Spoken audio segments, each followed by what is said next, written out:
여호수아 2장 8절에서 14절 말씀을 한 절씩 교독하시겠습니다. 8절 말씀 제가 먼저 읽겠습니다.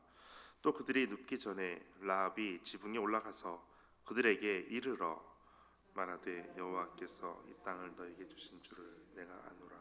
우리가 너희를 심히 두려워하고 이 땅 주민이 다 너희 앞에서 간담이 녹나니 이는 너희가 애굽에서 나올 때에 여호와께서 너희 앞에서 홍해 물을 마르게 하신 것 일과 너희가 요단 저쪽에 있는 아모리 사람의 두 왕 시온과 옥에게 행한 일 곧 그들을 전멸시킨 일을 우리가 들었음이니라.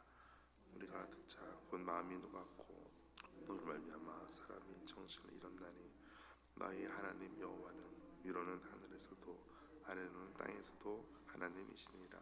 그러므로 이제 청하노니 내가 너희를 선대하였은즉 너희도 내 아버지의 집을 선대하도록 여호와로 내게 맹세하고 내게 증표를 내라.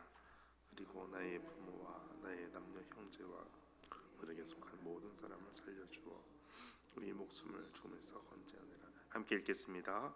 그 사람들이 그에게 이르되 너가 우리의 이 일을 누설하지 아니하면 우리의 목숨으로 너희를 대신할 것이요 여호와께서 우리에게 이 땅을 주실 때에는 인자하고 진실하게 너를 대우하리라.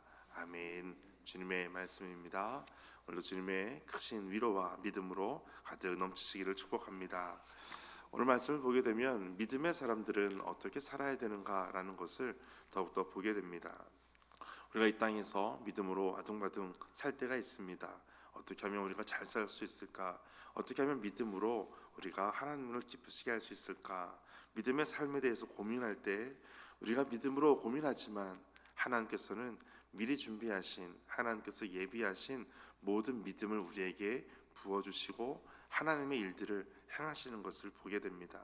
오늘도 우리 인생 가운데 하나님께서 행하실 것을 믿고 믿음으로 고백하고 선포하게 되시기를 축복합니다. 먼저 8절 말씀, 또 그들이 눕기 전에 라합이 지붕에 올라가서 그들에게 이르러. 정탐꾼으로 왔던 두 사람은 지금 라합의 집에 있는 지붕의 3대 안에 숨어 있었습니다. 그런데 이제 9절 말씀을 보시게 되면 이 라합이 아주 중요한 말씀을 하게 됩니다. 9절 함께 읽겠습니다. 시작. 말하되 여호와께서 이 땅을 너희에게 주신 줄을 내가 아노라. 우리가 너희를 심히 두려워하고 이 땅 주민들이 다 너희 앞에서 간담이 녹나니. 아멘. 첫 번째 말씀은 여호와께서 이 땅을 너희에게 주신 줄을 내가 알고 있다. 여기에서 주셨다라고 하는 것은 완료 형태를 사용하고 있습니다. 우리가 키코하브 노래를 부를 때 나탄이라는 단어를 쓰기도 합니다. 하나님께서 독생자를 우리에게 주셨다라는 것입니다. 오늘 말씀에도 이 주신이라고 하는 것은 바로 나탄이라는 단어를 씁니다. 완료 형태입니다. 그 의미는 이미 주다, 넘기다, 이미 맡겨주셨다라는 뜻입니다. 무슨 의미가 되냐면 이미 끝난 일처럼 우리에게 주셨다라는 뜻을 가지고 있습니다. 이스라엘 백성이 아직 여리고로 들어오지도 않았습니다. 그런데 믿음의 눈으로 보니까 미래를 마치 과거처럼 그렇게 고백하고 있습니다. 하나님께서 이미 주셨다라고 고백하는 것입니다. 우리가 깨닫는 것이 이것입니다. 믿음은 될 일을 된 일처럼 고백하는 것입니다. 미래를 현재처럼 고백하는 것입니다. 라합은 하나님의 약속을 신뢰했습니다. 그래서 현실보다 하나님의 말씀을 더 확실하게 보고 있는 것입니다. 하나님께서 이미 이 땅을 너희에게 주셨다라고 하는 이 말씀, 이것은 하나님께서 오래전부터 아브라함에게 주셨던 말씀부터 계속해서 이어집니다. 이 말씀을 이스라엘 백성도 다 믿지 못했을 그때에도 라합은 이때 이미 하나님께서 주셨다라는 것을 믿고 있었습니다. 믿음은 하나님께서 이미 주신 것으로 믿고 나아가는 것입니다. 오늘도 이와 같은 믿음의 고백이 되시기를 축복합니다. 두 번째는 우리가 너희를 심히 두려워하고 간담이 녹았다라고 표현합니다. 여기에서의 두려워하고라고 하는 파하드란 단어는 수동태 형태입니다. 그 의미는 떨다, 공포에 사로잡히다라는 뜻입니다. 수동태 형태니까 이 두려워한다는 것은 그들이 스스로 두려워했다라기보다는 하나님께서 그들로 하여금 두렵게 만드셨다라는 뜻을 가지고 있습니다. 그러니까 믿음의 싸움은 싸우기 전에 이미 하나님께서 싸우고 계셨다라는 것을 말씀하고 있습니다. 하나님께서 먼저 이 일들을 다 이루어 주셨습니다. 그들은 여리고의 모든 사람들은 이미 두려워하게 되는 일들이 하나님께서 하셨기 때문에 일어났던 것이었습니다. 믿음은 하나님께서 미리 싸우신다라는 것을 믿고 나아가는 것입니다. 그래서 오늘 구절에 있는 것처럼 이미 주셨다 그리고 두려워하게 되었다, 이 두 단어를 봐도 하나님께서 이 믿음의 사람들을 어떻게 이루어 가시는지, 하나님의 그 모든 믿음의 전쟁이 어떻게 이루어지는지를 말씀하고 있습니다. 하나님께서 오늘도 우리에게 모든 믿음으로 승리케 하실 줄 믿습니다. 이제 10절에 보면 이는 너희가 애굽에서 나올 때에, 마지막에 보면 우리가 들었음이니라. 애굽에서 나올 때의 모든 일들을 우리가 다 들었다라고 말합니다. 여호와께서 너희 앞에서 홍해 물을 마르게 하시는 일들, 이미 오래전 40년 전의 일입니다. 그리고 너희가 요단 저쪽에 있는 아모리 사람의 두 왕 시온과 옥에게 행한 일, 그들이 이스라엘 백성들을 거역하고 이스라엘 백성들을 대적했을 때 어떤 일이 발생했는지를 잘 알고 있었습니다. 곧 그들을 점령시킨 일을 우리가 들었다라고 하는 것입니다. 그리고 이제 11절 같이 읽겠습니다.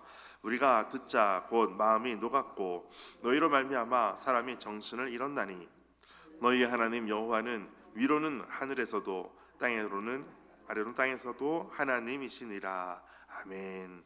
우리가 듣자, 우리가 듣게 되자마자 마음이 녹게 되었다.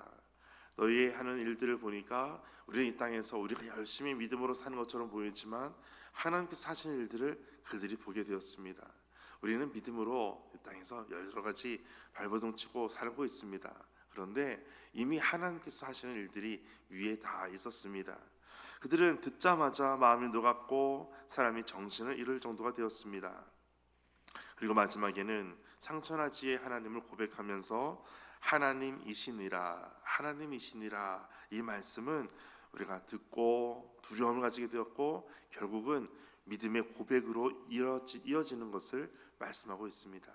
하나님이시니라 라고 할 때 그들이 또 믿고 있었던 여리고의 신이 있었습니다. 그런데 여리고의 신이 중요한 것이 아니었습니다. 하나님의 이야기를 듣자 그들은 두려움이 사로잡히고 오히려 하나님에 대한 고백으로 이어지게 됩니다. 여리고의 신이 아니라 여호와 하나님에 대해서 압도적인 힘을 경험하게 됩니다. 이것이 믿음이라는 것입니다. 믿음은 내가 하는 것처럼 보이지만 하나님의 그 능력과 하나님의 전능하심 앞에 압도되는 것입니다. 이것이 믿음입니다. 그러므로 믿음은 능동적이기보다는 수동적입니다. 하나님에 의해서 믿음이 주어지고 하나님에 의해서 살아가는 것, 이것이 믿음입니다. 예전에 신학대학을 들어가고 첫 학기를 이제 마칠 때 종강 예배를 하게 되었습니다.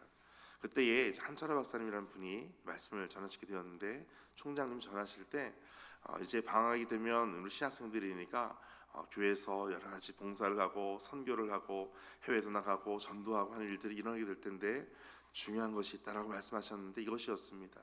하나님을 위해서 사는 것보다 하나님에 의해서 사는 것이 중요하다라는 말씀을 전하셨습니다. 왜 그러냐면 내가 하나님을 위해서 한다고 할 때 나중에는 결국 나를 위해서 할 때가 많다라는 것입니다. 그러나 하나님에 의해서 산다면 여전히 하나님을 위해서 살 수 있다라고 하는 말씀이었습니다. 믿음은 바로 그것입니다. 내가 하나님을 위해서 무엇인가 고백하는 것처럼 보이고 선포하는 것처럼 보이고 아둥바둥 사는 것처럼 보이지만 하나님께서 우리로 하여금 믿음으로 살게 하시는 것, 이것이 믿음의 삶이라는 것을 오늘 말씀을 통해서 보여주고 있습니다. 하나님의 힘에 압도되는 삶, 이것이 믿음의 삶입니다. 오늘도 믿음으로 고백되고 선포되고 하나님에 의해 살아가게 되시기를 축복합니다. 이제 마지막으로 12절부터 14절에 보면 그러므로 이제 청하노니, 라합은 이제 두 정탐꾼에게 청하는 것이 있습니다.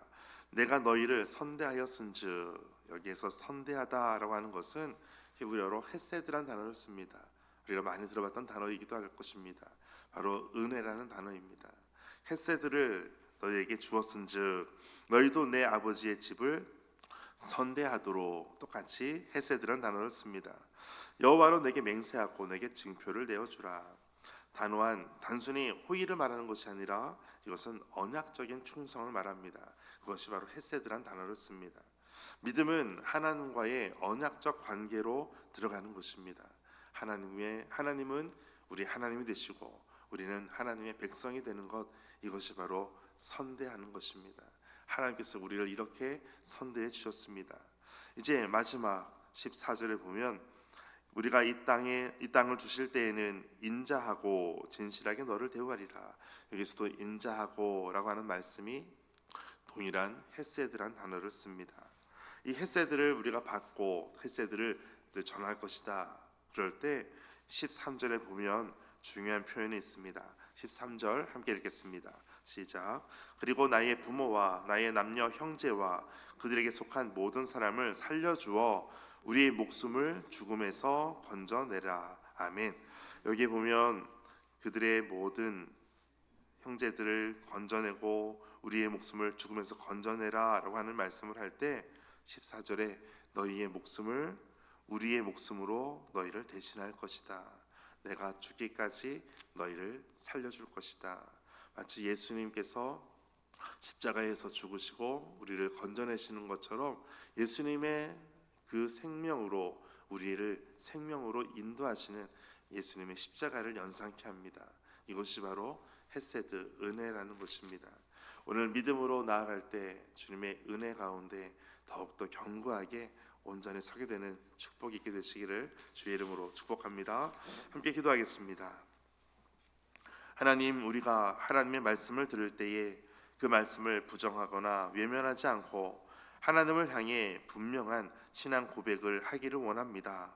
주변 상황과 환경에 휘둘리지 않고 하나님께서 이루실 계획을 믿음의 눈으로 바라보게 하여 주옵소서. 하나님의 약속과 사람과의 약속에 신실한 성도가 되게 하여 주옵소서. 모든 말씀 예수님의 이름으로 기도하옵나이다. 아멘. 오늘 말씀 가지고 함께 기도하겠습니다. 오늘 믿음으로 나아갈 때에 하나님께서 이미 우리에게 주신 놀라운 일들을 보게 하여 주시고 하나님의 모든 전쟁 가운데 오늘 우리가 믿음으로 하나님의 승리를 경험케 하여 주옵소서. 오직 우리가 듣고 두려워하고 온전히 믿음으로 고백하며 오직 하늘과 땅에 하나님밖에 없음을 고백하는 믿음의 고백이 이어지게 하여 주옵소서. 함께 기도하겠습니다.